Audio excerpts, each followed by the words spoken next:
नमस्कार दोस्तों, जय हिंद, जय भारत। मैं हूं CL Saini, CDRK Saini BEd classes में आप सभी का हार्दिक स्वागत है, अभिनंदन है।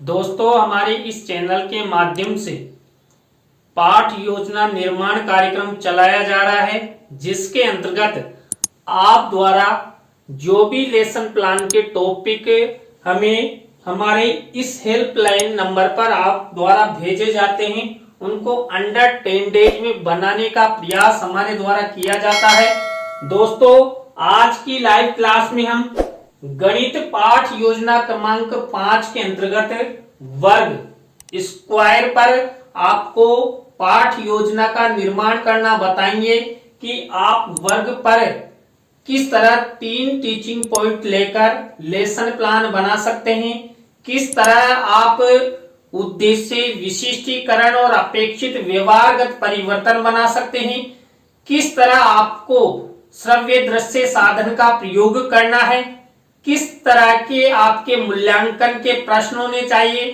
किस तरह आप विकासात्मक प्रश्न उत्तर बना सकते हैं। तो आप सब बने रहें हमारे साथ, हमारे इस चैनल के साथ। और दोस्तों, यदि आप हमारे इस चैनल पर पहली बार आए हैं तो हमारे इस चैनल को सब्सक्राइब करें और पास ही बने बेल आइकन को जरूर दबावें। दोस्तों, जब हम गणित का लेसन प्लान बनाते हैं तो सबसे पहले शामपट पूर्ति का निर्माण करते हैं।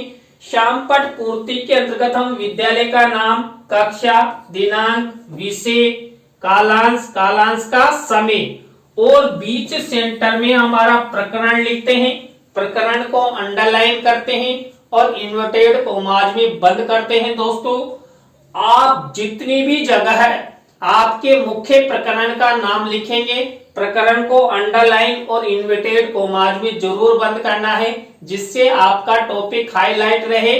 और जब आपका पर्यवेक्षक आपकी दैनिक पाठ योजना डायरी चेक करे तो उसे तुरंत पता लगे कि छात्र अध्यापक, छात्र अध्यापिका ने इस टॉपिक पर लेसन प्लान बनाया है।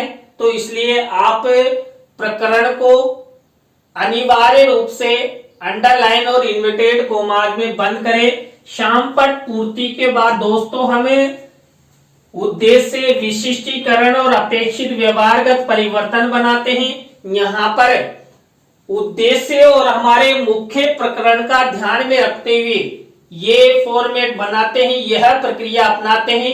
दोस्तों, यहाँ पर गणित पाठ योजना में हम 6 उद्देश्य लेकर पाठ योजना बनाते हैं, जिसके अंतर्गत पहला उद्देश्य ज्ञान से रिलेटेड होता है।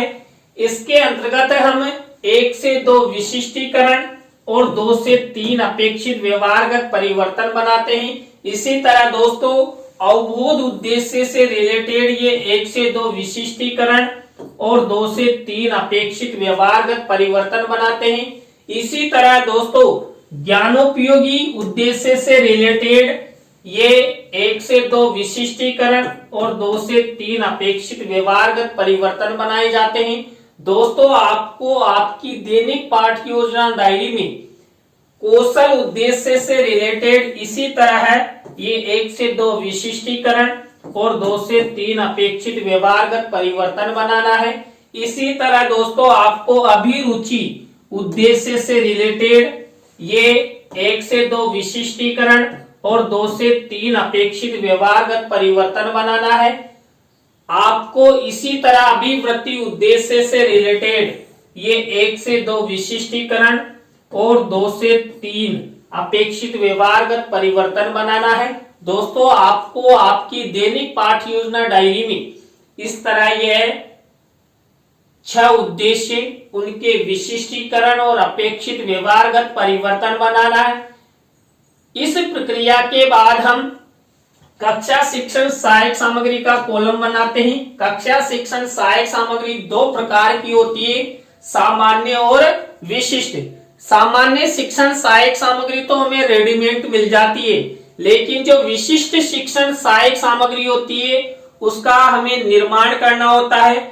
विशिष्ट शिक्षण सहायक सामग्री के अंतर्गत हम दोस्तों चार्ट, चित्र, मॉडल, प्रतिकृति आदि का निर्माण करते हैं। देखिए, यहाँ पर हमने जो मुख्य टॉपिक लिया वर्ग। अब इस वर्ग से रिलेटेड चार्ट और चित्र का प्रयोग करेंगे।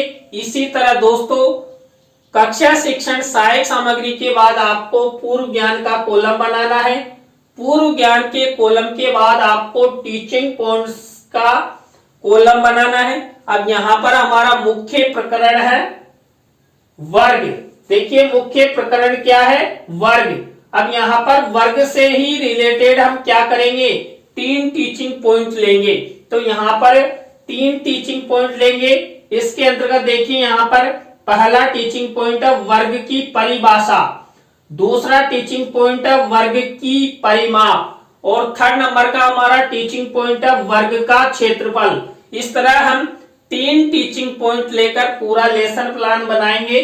तो दोस्तों आपको यहां तक की प्रक्रिया, यहां तक का फॉर्मेट इसी तरह इसी रूप में बनाना है जिससे आपका लेसन प्लान अच्छा बन सके।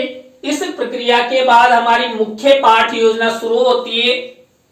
हमारी पाठ योजना का पहला टीचिंग पॉइंट, पहली स्टेप, पहला चरण होता है प्रस्तावना। देखिए ये प्रस्तावना जिसे हम उत्प्रेरणात्मक उपक्रम भी कहते हैं। दोस्तों इसके अंतर्गत हम 3 से 5 प्रस्तावना के प्रश्न बनाते हैं। अंतिम प्रश्न समस्यात्मक होता है, प्रश्नों में तारतम्यता होती है, जिग-जैग होता है, उत्तरों से ही प्रश्न बनाए जाते हैं। और प्रस्तावना के प्रश्न सरल से कठिन की ओर शिक्षण सूत्र पर आधारित होते हैं। छात्र छात्रा इन प्रश्नों के उत्तर आसानी से दे सके ऐसे प्रश्न यहाँ पर बनाए जाते हैं। प्रस्तावना के प्रश्न हमेशा सरल होते हैं, संक्षिप्त होते हैं और छात्र छात्राओं के बोध को बढ़ाने वाले, ज्ञान को बढ़ाने वाले होते हैं। दोस्तों यहाँ पर मैंने वर्ग इस मुख्य प्रकरण पर प्रस्तावना के प्रश्न कैसे बनाए, दोस्तों मैंने देखिए यहां पर श्यामपट्ट कार्य में आपको ये आकृतियां दिखाई दे रही है। जाते ही कक्षा कक्ष में इस तरह की मैंने श्यामपट्ट पर आकृतियां बना दी। तो इसके आधार पर, इस श्यामपट्ट कार्य के आधार पर यहां पर प्रस्तावना के प्रश्न निकाले गए हैं। तो पहला प्रश्न देखिए, बच्चों ये क्या है, तो बच्चे उत्तर देंगे श्यामपट्ट है, ब्लैक बोर्ड है। अब इसी उत्तर से हमारा नेक्स्ट प्रश्न बनेगा, श्यामपट्ट पर बच्चों आपको क्या दिखाई दे रहा है, कौन कौन सी आकृति दिखाई दे रही है। तो बच्चे उत्तर देंगे सर हमें गणितीय आकृतियों के चित्र दिखाई दे रहे हैं। अब इसी उत्तर से हमारा नेक्स्ट प्रश्न बनेगा, आपको सभी गणितीय आकृतियों में कितनी भुजाएं दिख रही है। देखिए छात्र अध्यापक छात्र अध्यापिका इस आकृतियों को प्रदर्शित करने के बाद इनकी ओर इशारा करते हुए ये सब प्रश्न करेंगे। तो यहाँ पर देखिए आपको ये सभी गणितीय आकृतियों में कितनी भुजाएं दिख रही है, सब में कितनी भुजाएं दिख रही है, आपको 4 भुजाएं दिख रही है। तो 4 भुजाएं हैं। अब यहाँ पर इसी उत्तर से हमारा नेक्स्ट प्रश्न बनेगा, इस प्रकार 4 भुजाओं से बंद आकृति को क्या कह सकते हैं। 4 भुजाओं से बंद आकृति को हम वर्ग भी कह सकते हैं, चतुर्भुज भी कह सकते हैं। तो ये उत्तर मिल गया। अब इसी उत्तर से हमारा नेक्स्ट प्रश्न बनेगा, बच्चों वर्ग के बारे में आप सब क्या क्या जानते हो। तो ये अंतिम प्रश्न समस्यात्मक हो गया, उत्तरों से प्रश्न बनाए गए हैं, प्रश्नों में तारतम्यता है, जिग-जैग है और छात्र छात्रा इन प्रश्नों के उत्तर आसानी से दे सकते हैं। तो दोस्तों आपको इस तरह ये प्रस्तावना के प्रश्न बनाने हैं। प्रस्तावना के प्रश्नों के बाद दोस्तों आपको उद्देश्य कथन करना है। उद्देश्य कथन हम चित्र दिखाते हुए भी कर सकते हैं। यदि आप चित्र दिखाते हुए उद्देश्य कथन करते हैं तो आपको शिक्षण सहायक सामग्री के कॉलम में इस तरह ये वर्ग का चित्र लगाना है। तो यहाँ पर देखिए उद्देश्य कथन, बच्चों आज हम सब वर्ग प्रकरण के अंतर्गत वर्ग की परिभाषा, वर्ग की माप एवं वर्ग के क्षेत्रफल के बारे में विस्तार पूर्वक अध्ययन करेंगे। तो दोस्तों इस तरह उद्देश्य कथन करते हुए ही हमारे मुख्य प्रकरण को श्यामपट्ट पर लिखते हैं। तो इस तरह ये प्रस्तावना और उद्देश्य कथन की स्टेप हमारी कंप्लीट हुई। आप जितने अच्छे प्रस्तावना के प्रश्न बनाते हैं, जितना अच्छा उद्देश्य कथन करते हैं, उतने ही जो छात्र छात्रा होते हैं वो आपके पाठ की ओर रुचि लेंगे, सक्रिय होंगे। इसके बाद हमारे 3rd नंबर की स्टेप आती है दोस्तों, प्रस्तुतिकरण, लेसन प्रेजेंटेशन भी इसे कहते हैं। तो यहाँ पर हम 3 टीचिंग पॉइंट लेकर पाठ योजना का निर्माण करते हैं। तो दोस्तों यहाँ पर पहला टीचिंग पॉइंट लिया हमने वर्ग की परिभाषा। अब वर्ग की परिभाषा से रिलेटेड हम विकासात्मक प्रश्न उत्तर बनाएंगे। तो यहाँ पर छात्र छात्राओं को हमें चित्र दिखाकर भी हम विकासात्मक प्रश्न उत्तर कर सकते हैं। तो दोस्तों यहाँ पर देखिए मैंने श्याम पट कार्य में इस तरह का ये वर्ग का चित्र बनाते हुए यहाँ पर प्रश्न किए हैं। दोस्तों यहाँ पर देखिए बच्चों को इस तरह जब हम आकृति दिखाएंगे या श्याम पट पर इस तरह की आकृति बनाकर प्रश्न पूछेंगे तो तुरंत विकासात्मक प्रश्न निकल जाएंगे। तो यहाँ पर पहला प्रश्न, श्याम पट पर निर्मित आकृति में आप सबको कितने कोण दिखा दे रहे हैं? तो इसकी ओर इशारा करते हुए हम प्रश्न करेंगे तो 4। अब यहाँ पर श्याम पट पर निर्मित आकृति में आप सबको कितने कितने डिग्री के कोण दिखाई दे रहे हैं? तो 90-90 डिग्री के दिखाई दे रहे हैं। तो इस तरह आपको विकासात्मक प्रश्न उत्तर बनाने हैं। इसके बाद इसी वर्ग की परिभाषा से रिलेटेड हम छात्र अध्यापक छात्र अध्यापिका कथन करेंगे। इसी से रिलेटेड कोई मुख्य शब्द, सेंटेंस या चित्र छात्र छात्राओं को दिखाना चाहते हैं तो यहाँ पर श्याम पट कार्य वाले कॉलम में ब्लैक शीट का निर्माण कर हम इस तरह दिखाते हैं। और इसी से रिलेटेड चित्र दिखाने हेतु तो हम शिक्षण सहायक सामग्री में मिनिएचर के रूप में चित्र लगाते हैं। तो देखिए मैंने ये वर्ग का मिनिएचर लगाया है।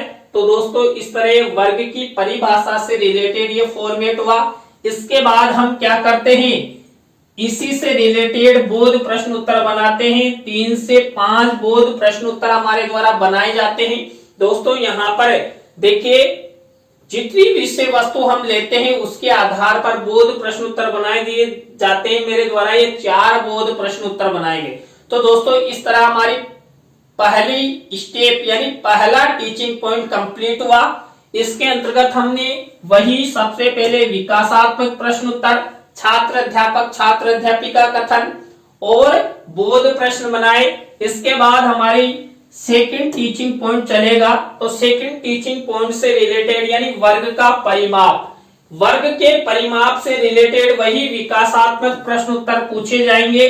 तो यहाँ पर भी हम श्याम पट पर एक चित्र बनाकर छात्र छात्राओं से विकासात्मक प्रश्न उत्तर कर सकते हैं। तो ये देखिए विकासात्मक प्रश्न उत्तर हो गए वर्ग की परिमाप से रिलेटेड। अब वही हम छात्र अध्यापक छात्र अध्यापिका कथन करेंगे, किससे रिलेटेड? वर्ग की परिमाप से रिलेटेड। तो देखिए ये छात्र अध्यापक छात्र अध्यापिका कथन है।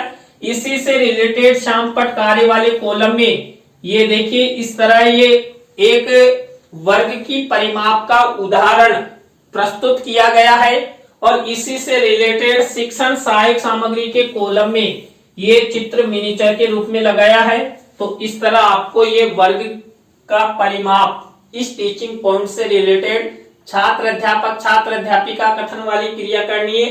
अब इसी से रिलेटेड हम बोध प्रश्न उत्तर बनाते हैं। वही 3 से 5 बोध प्रश्न उत्तर हम बना सकते हैं। तो इस तरह दोस्तों हमारे ये 2 टीचिंग पॉइंट कंप्लीट हो चुके हैं।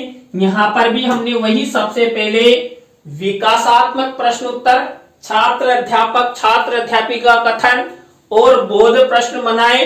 तो दोस्तों आपको भी इसी तरह इसी प्रक्रिया इसी फॉर्मेट का यूज करते हुए लेसन प्लान बनाना है। इसके बाद हमारा 3rd नंबर का टीचिंग पॉइंट देखिए वर्ग का क्षेत्रफल।